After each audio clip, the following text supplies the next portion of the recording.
Bonjour à tous et bonjour à toutes, j'espère que vous allez bien. Aujourd'hui, nouvelle vidéo sur la classe inversée et on va faire quelques révisions de mathématiques et de physique, surtout au niveau des unités.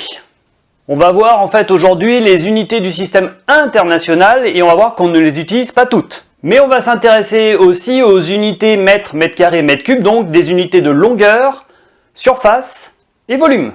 Du coup, ça me permettra d'enchaîner en fait sur les multiples et sous-multiples, comment je transforme des kilomètres en mètres, des mètres carrés en centimètres carrés, des millimètres cubes en kilomètres cubes, et on va même aller jusqu'à faire de l'analyse dimensionnelle, ce que j'appelle moi les unités de formule. Je ne sais plus quelle est l'unité de mon résultat, et en regardant ma formule, je suis capable de le déterminer grâce aux unités des autres paramètres de cette formule. Et on finira par parler des unités que je qualifierais d'étranges, c'est-à-dire des unités qui ne parlent pas ou qui sont assez bizarres. Voilà donc le sommaire de cette vidéo, c'est parti!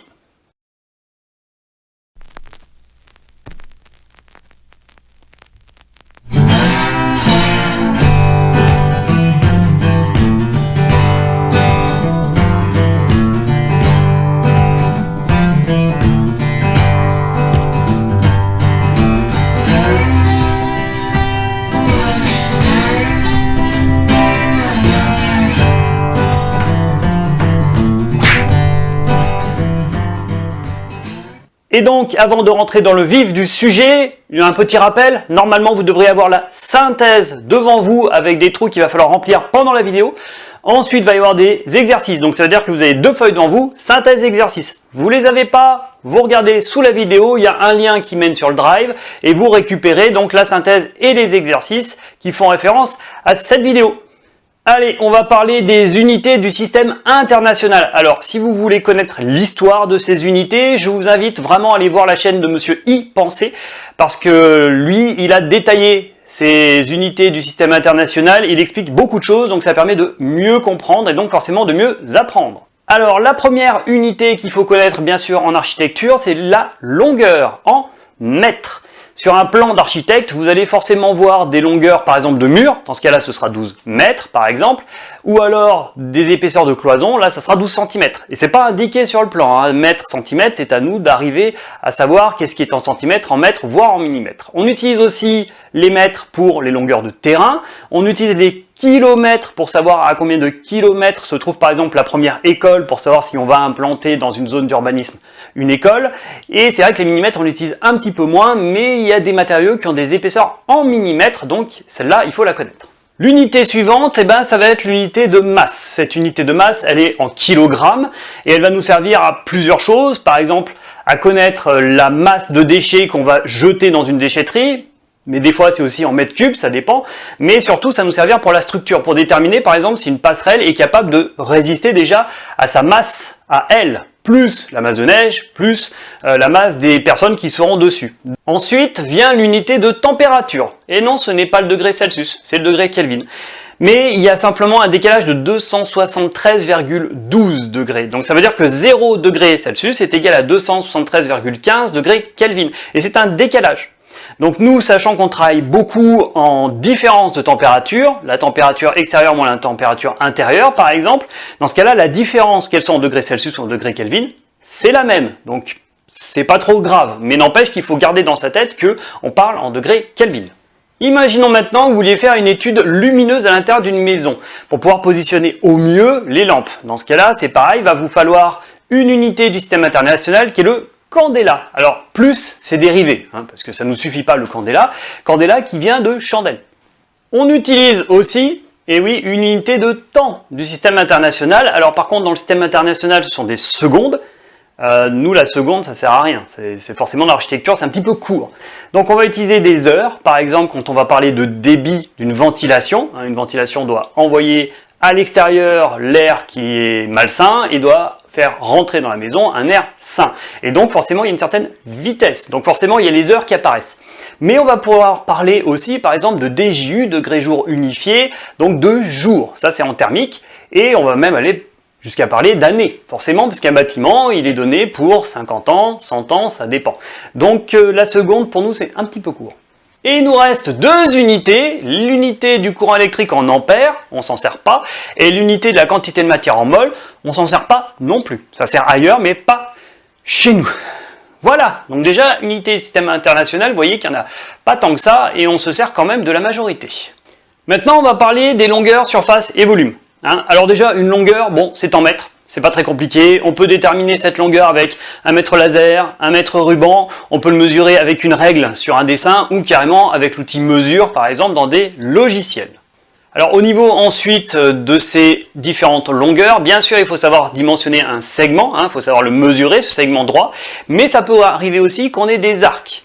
Donc si vous ne connaissez pas la formule pour le calcul d'un arc, vous pourrez toujours regarder sur internet. Mais en gros, on utilise quand même les deux parce qu'on a des fois des habitations qui ont certaines formes en arc. Accessoirement aussi, c'est bien si vous savez calculer des périmètres. Ça peut servir, par exemple le périmètre d'une pièce, c'est la longueur, plus la largeur, plus la longueur, plus la largeur. Donc ce sont des mètres, plus des mètres, plus des mètres, plus des mètres. On obtient bien une longueur en mètres. Et de la même façon, par exemple, on va avoir des pièces qui vont être circulaires, voire cylindriques, mais circulaires. La formule donc pour calculer le périmètre d'un cercle, c'est 2 fois pi fois r. 2 n'a pas d'unité, pi n'a pas d'unité, r est en mètres, donc on a bien des mètres. Voilà, donc ceux-là, il faut quand même les connaître. Bon, c'est la base, mais il faut les connaître. Les autres, vous irez chercher sur Internet au moment où vous en aurez besoin. Au niveau des surfaces, donc qui sont en mètres carrés chez nous, ces surfaces, si on achète un terrain, on l'achète en mètres carrés. Et le prix est en mètres carrés. Une maison, c'est pareil. Le prix d'une maison, ça va être un prix au mètre carré. Et c'est pareil au niveau réglementaire, vous allez avoir des tailles de pièces minimum à respecter. Tout ça, c'est en mètres carrés. Donc, il faut être capable de jongler avec ces différentes surfaces. En surface, connaissez la formule de la surface d'un rectangle. C'est la longueur fois la largeur, super compliqué. Donc, c'est des mètres fois des mètres, ce qui fait bien des mètres carrés. Et pour un cercle, pour un disque, du coup, la surface d'un disque, c'est pi r carré. Pi n'a pas d'unité, r carré c'est r fois r, donc c'est des mètres fois des mètres, on a bien des mètres carrés. Voilà. Si en plus vous rajoutez la surface d'un triangle rectangle, parce que ça nous arrive d'avoir des formes triangulaires rectangles, un triangle rectangle, c'est un rectangle coupé en deux. Donc c'est la longueur fois la largeur, le tout divisé par 2. C'est pas très compliqué. Et enfin, le volume. Alors le volume va nous servir pour des calculs de ventilation, parce que ce sont des mètres cubes d'air qu'on va vouloir envoyer dehors et faire rentrer dans la maison, mais ça nous sert aussi pour la structure. Et oui, parce que si vous avez des poutres en bois avec une certaine longueur, largeur, épaisseur, au niveau structurel, ça va peser, il y aura une masse. Donc pour calculer sa masse, on va bien devoir passer par le volume. Donc il faut connaître ces différents volumes. Après au niveau volume, vous connaissez le volume d'un pavé, longueur fois largeur fois hauteur, ça c'est pas très compliqué. Le volume du sphère, ça peut paraître bizarre, mais regardez sur internet, vous allez voir qu'il y a quand même pas mal de bâtiments où il y a une sphère dessus. Et donc le volume d'une sphère, c'est 4 tiers de pi r cube. 4 tiers n'a pas d'unité, pi n'a pas d'unité, r au cube, c'est mètre fois mètre fois mètre, on a toujours bien des mètres cubes. Accessoirement, rajoutez la formule du cylindre, qui est donc la section, donc la surface d'un disque, donc pi r carré fois la hauteur, super compliqué. Et si vous voulez rajouter la pyramide, bon, au cas où vous vouliez faire une pyramide, c'est le côté fois le côté, parce que très souvent les pyramides sont carrées, fois la hauteur, le tout divisé par 3. Voilà, pas très compliqué. Mais vous voyez, pour résumer, longueur en mètres, la surface en mètres carrés, le volume en mètres cubes. Alors, au niveau des multiples et sous-multiples, on en utilise quand même un petit peu. Donc déjà, on utilise le méga. Le méga, c'est le plus gros qu'on va utiliser, sachant que 1 méga, c'est égal à 1000 kg. D'accord ? Et donc, 1 mégapascal, c'est une unité de pression qu'on peut voir. Il y a aussi une tonne. Alors c'est vrai qu'une tonne, on dit pas mégagramme, c'est une tonne. Mais une tonne, c'est bien égal à 1000 kg. Donc justement en dessous, on a le kilo. Le kilo, on parle de kilogramme, on parle de kilomètres. Ceux-là, je les ai déjà vus. En dessous, on a le hecto, et donc là, on va parler de hectare. Un hectare, normalement, vous savez peut-être ce que c'est, mais je vais en parler juste après quand je vais parler de l'art. Si on redescend d'un cran, on a le déca, par exemple le décamètre. Si vous voulez acheter un décamètre, ça veut dire que vous achetez un outil de mesure qui est capable de mesurer jusqu'à 10 mètres. Mais on a aussi le décanewton. Oui, parce que la contrainte admissible d'un sol, donc sa résistance, très souvent elle est en décanewton par centimètre carré. D'accord ? Mais il y a bien décanewton qui apparaît là. Et puis il y a centimètre carré. On va en parler après. Au niveau de la base, on a les mètres, on a les pascals, on a les newtons. Bon, ceux-là, on les connaît. Et il y a donc ce fameux ar, un ar. Et un ar, c'est 100 mètres carrés. D'accord ? Donc c'est un carré de 10 mètres par 10 mètres. Si vous achetez une maison, vous allez acheter par exemple 4 arts de terrain. Okay, et donc un fermier, lui, il va acheter des hectares. Et donc 1 hectare est égal à 100 arts. Si on descend encore d'un cran, on a le déci. Alors là, on a le décimètre. Hein, un double décimètre, c'est une règle de 20 cm, d'accord? Mais on a aussi le décibel. Ouais, parce qu'on n'utilise pas le bel comme unité, ça ferait bizarre. Non, c'est le décibel, hein, c'est au niveau acoustique. Ça, vous le verrez quand on parlera d'acoustique. Si on descend, en dessous, on a forcément les centimètres. Jusque là, ça va. Et en dessous, on a les millimètres. Alors, c'est vrai que les millimètres, on ne les utilise pas souvent, mais des fois, on achète des plaques d'épaisseur 12 mm, 20 mm, qu'on colle par exemple sur les murs. Voilà, donc vous voyez qu'on a quand même méga, kilo, hecto, déca, base, déci, centi, milli qu'il faut connaître. Milli, hein, pas mini, milli. Voilà. Alors ensuite, au niveau des mètres, mètres carrés, mètres cubes, il faut quand même en parler un petit peu de ça pour éviter que vous fassiez des bêtises, parce que justement, le tableau des multiples, il va changer. Donc si vous avez une longueur est en mètres. Hein, même si vous ajoutez plein de mètres pour calculer le périmètre d'une pièce, ça reste des mètres plus des mètres plus des mètres, ça fait bien des mètres. D'accord? Donc il y a une seule dimension en fait. C'est une ligne sur laquelle on peut marcher à la rigueur, mais c'est une ligne. Hein, il y a une seule dimension. Par contre, la surface, c'est des mètres carrés, donc c'est des mètres fois des mètres, hein, longueur fois largeur. Des mètres carrés, ça veut dire que mètre carré, j'ai deux dimensions. Hein, je peux me déplacer sur la surface en largeur, et puis je peux m'approcher et me reculer. Donc on a bien deux dimensions pour se déplacer. Et du coup, le volume est en mètres cubes. Mètre fois mètre fois mètre, on a bien des mètres cubes, on a bien trois dimensions. Donc je peux avancer, reculer, droite, gauche, et puis je peux, pourquoi pas, sauter. Je le ferai pas. D'accord? Donc on a bien une dimension, deux dimensions, trois dimensions. Et ça, ça peut être un moyen pour vous retenir comment on transforme des mètres en centimètres, des mètres carrés en centimètres carrés et des mètres cubes en centimètres cubes. Justement, du coup, au niveau des tableaux, eh ben, le tableau de longueur en mètres, en fait, on se décale d'un zéro à chaque fois. Donc, 1 mètre, c'est 1 décimètre.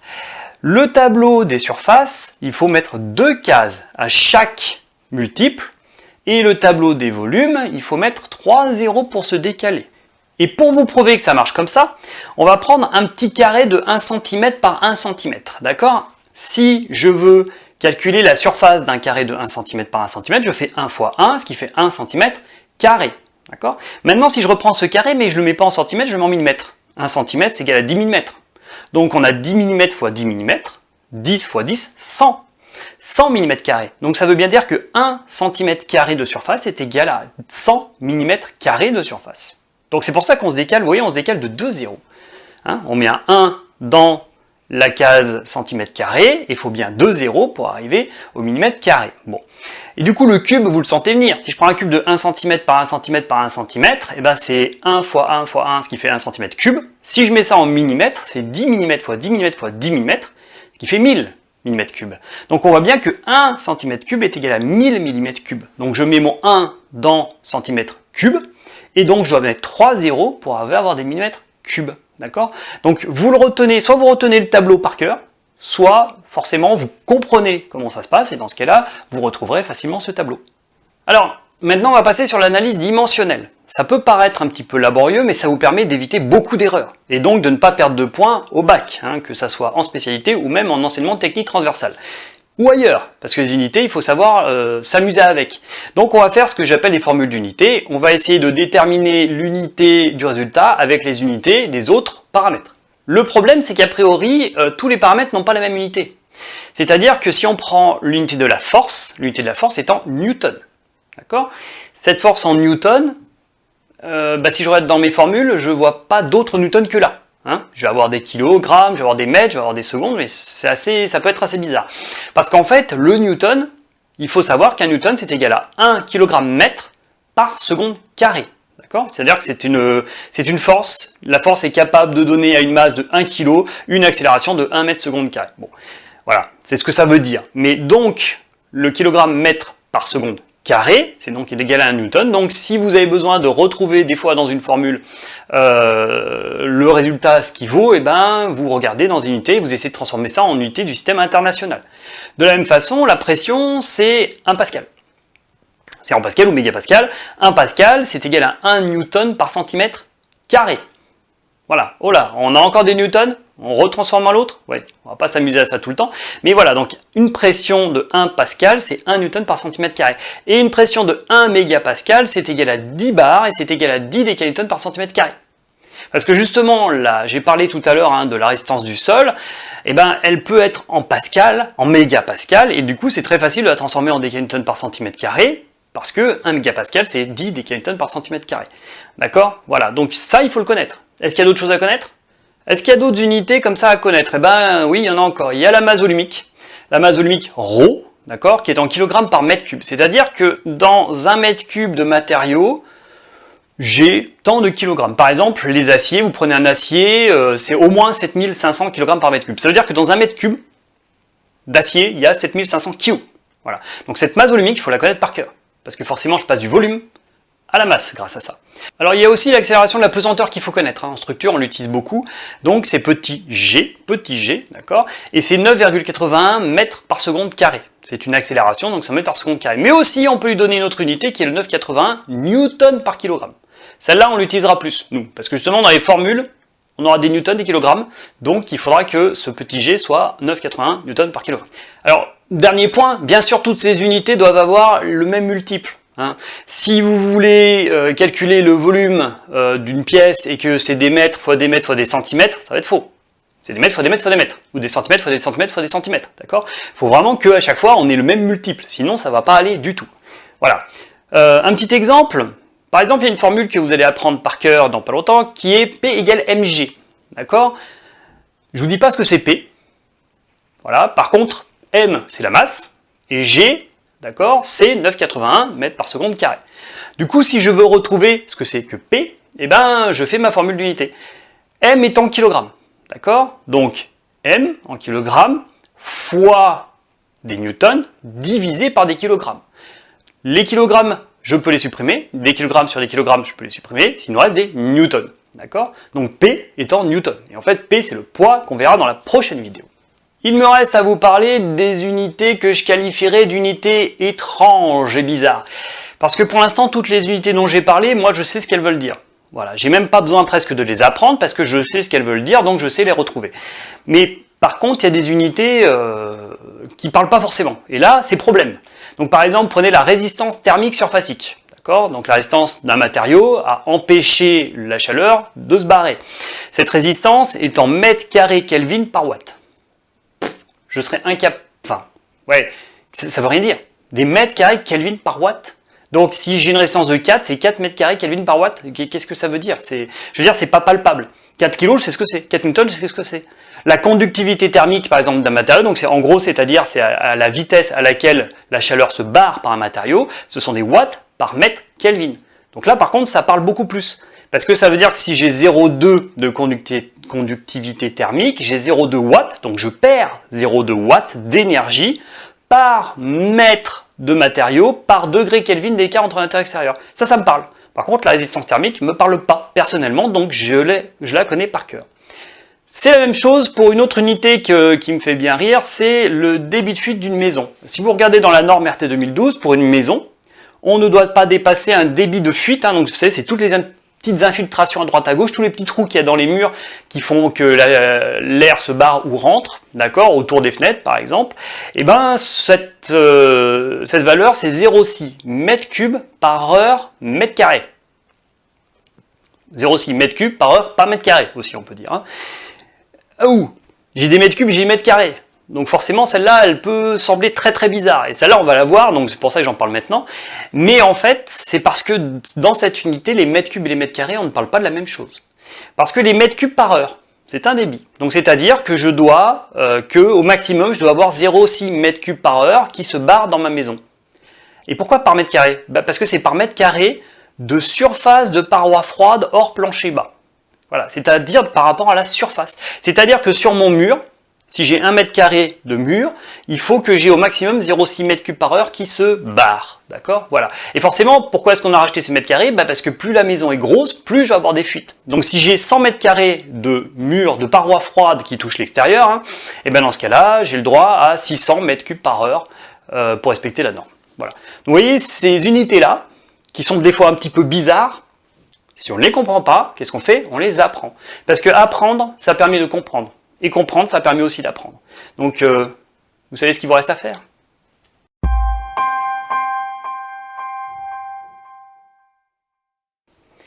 Alors, on est parti pour des exercices. Et oui, je sais, vous êtes tout content de faire des exercices, mais ceux-là sont corrigés, d'accord? Donc, je vous rappelle qu'à un moment, je ferai une pause, mais c'est quand même à vous de cliquer sur pause dans la vidéo, hein, je ne peux pas le faire à votre place, mais voilà, avant de vous donner la solution.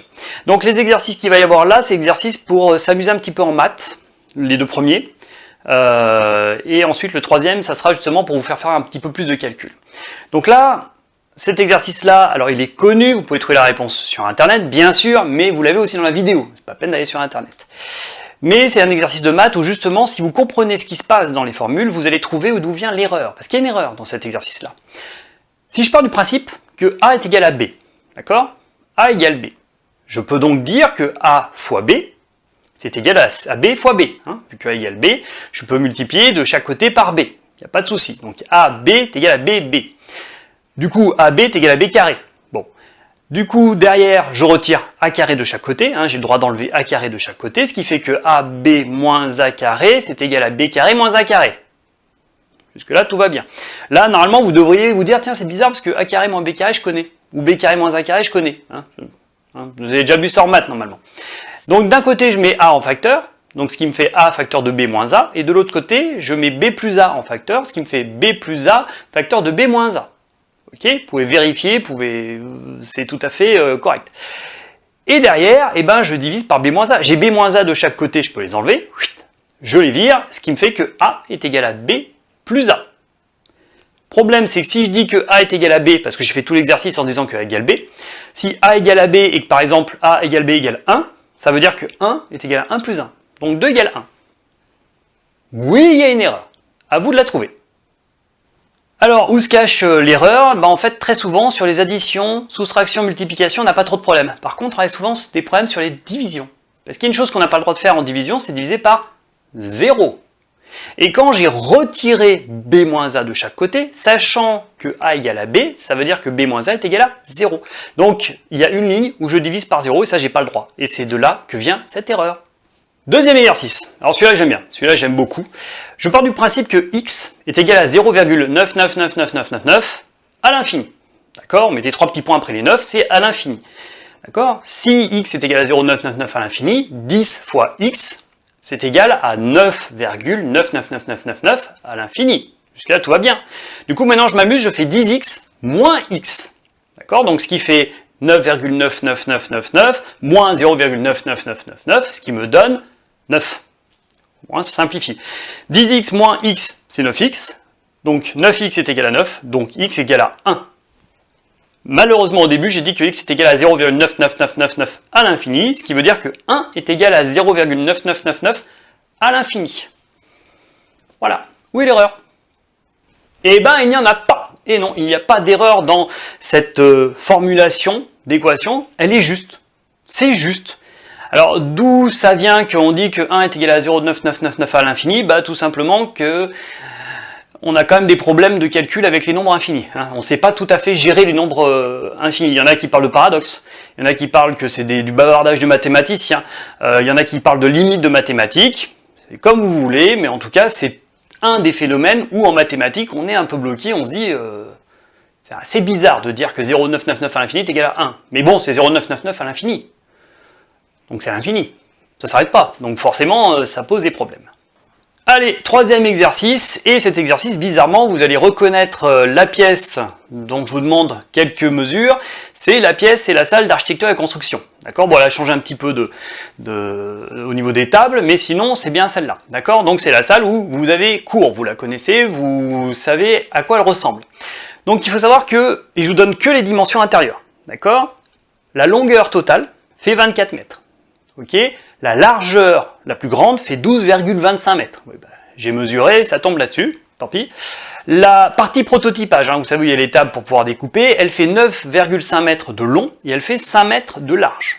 D'accord? Et en fait, la hauteur sous le plafond, alors sous le plafond, le faux plafond, pas jusqu'au plafond, pas jusqu'en haut, fait 2,90 m. Ok? Qu'est-ce que je vous demande? Eh bien, je vous demande déjà de calculer son périmètre en mètres. D'accord? Je vous demande de calculer sa surface en mètres carrés et de la mettre après en kilomètres carrés. Je vous demande de calculer son volume en mètres cubes. Et enfin, je veux renouveler l'air de cette salle toutes les 2 heures, avec une ventilation, mais que de cette salle. Toutes les 2 heures, je veux avoir renouvelé l'air de cette salle. Quel est le débit de la ventilation? C'est parti.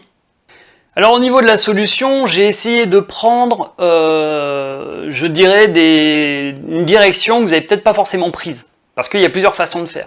Par exemple, au niveau du périmètre, moi ce que j'ai fait, c'est que j'ai ajouté 12,25 mètres, plus 24 mètres, plus 5 mètres, plus 9 mètres 50, d'accord?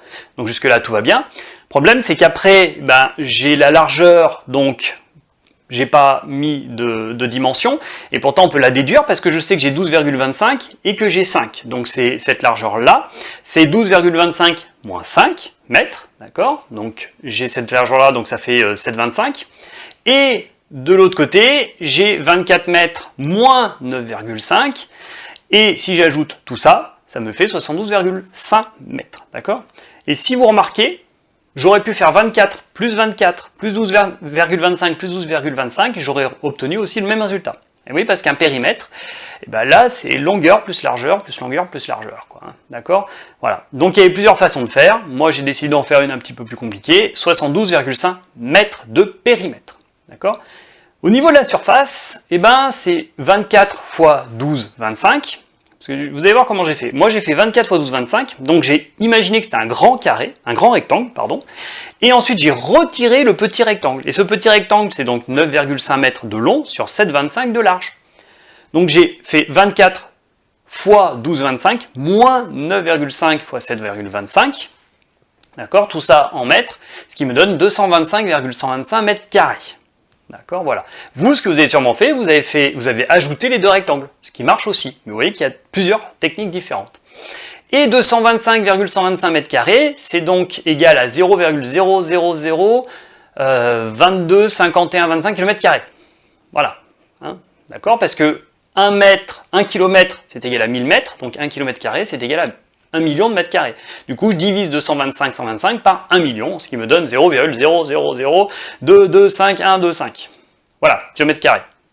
Ok. Le volume, le volume, c'est la surface fois la hauteur. La surface, on l'a déjà, 225,125 fois 2,90, super difficile, ce qui me fait 652,8625 mètres cubes. Voilà, ça commence à faire des chiffres un petit peu longs, hein. Voilà. D'accord? Donc ça, c'est pas compliqué. Et le débit, en fait, le débit, je dis que moi, toutes les 2 heures, je veux avoir renouvelé l'air. Donc ça veut dire que toutes les 2 heures, je veux qu'il y ait un volume d'air de 652,8625 mètres cubes qui soit renouvelé. Ça veut dire que toutes les heures, je renouvelle la moitié de l'air. Donc 652,8625 divisé par 2, ça me donne 326,43125 mètres cubes heure. Donc voilà, je dois avoir un débit avec cette ventilation de 326,43125 mètres cubes heure. Vous voyez, c'est pas forcément très compliqué. Si vous n'y êtes pas arrivé, recommencez et écoutez bien la correction. Et donc je finis par l'exercice non corrigé, c'est-à-dire cet exercice vous devez venir en classe avec. Et cet exercice va s'adapter à votre nom et prénom. D'accord? Donc suivez bien parce que ça veut dire qu'aucun élève ne devra avoir le même résultat. Forcément. Donc on a une plaque, d'accord, qui a une surface rectangulaire avec une certaine épaisseur. Et elle est percée d'un trou. On se fiche royalement d'où se situe le trou. Ça n'intervient pas. D'accord? J'ai envie que vous me donniez la masse, sachant que la longueur est égale au nombre de lettres de votre nom en mètres. Donc moi c'est Limbert, L-I-M-B-E-R-T. J'ai 7 lettres, ce qui me fait 7 mètres. D'accord? La largeur est égale au nombre de lettres de votre prénom en mètres. S-E-B-A-S-T-I-E-N, moi j'ai 9 mètres, donc 9 lettres, 9 mètres de largeur. Alors oui, j'ai ma largeur qui est plus longue que ma longueur, mais on s'en fiche. En gros, j'ai un rectangle de 7 mètres par 9 mètres. L'épaisseur, ou la hauteur, est égale à la valeur de la première lettre de votre prénom en millimètres. Sachant que A égale 1, B égale 2, C égale 3, etc., etc. Ce qui fait que c'est le prénom, donc A, B, C, D, E, F, G, H, I, J, K, L, M, N, O, P, Q, R, S. Pourquoi je m'appelle Sébastien, je ne sais pas.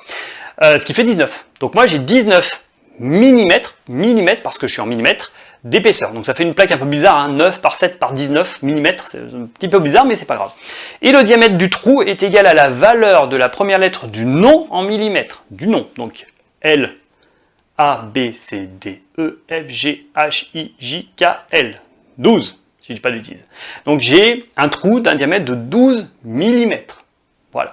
Donc sachant tout ça maintenant, hein, vous avez dû le faire correctement, et si je vous dis que la plaque est en cerisier, que c'est un cerisier qui a une masse volumique de 610 kg par mètre cube, je veux que vous me rameniez donc le résultat en kilogrammes en classe. Et voilà, c'est terminé. Oui, j'espère que ça vous a plu, hein. N'hésitez pas, pouce bleu, pouce rouge, s'il y a des choses à ajuster, vous me le dites, je le ferai, n'hésitez pas. Et donc, ramenez bien la synthèse, les exercices en classe, sinon je vais m'énerver, et rappelez-vous que je pose des questions au début de la séance pour savoir si vous avez travaillé. Voilà. Sur ce, je vous souhaite une bonne fin de journée, et puis à très vite.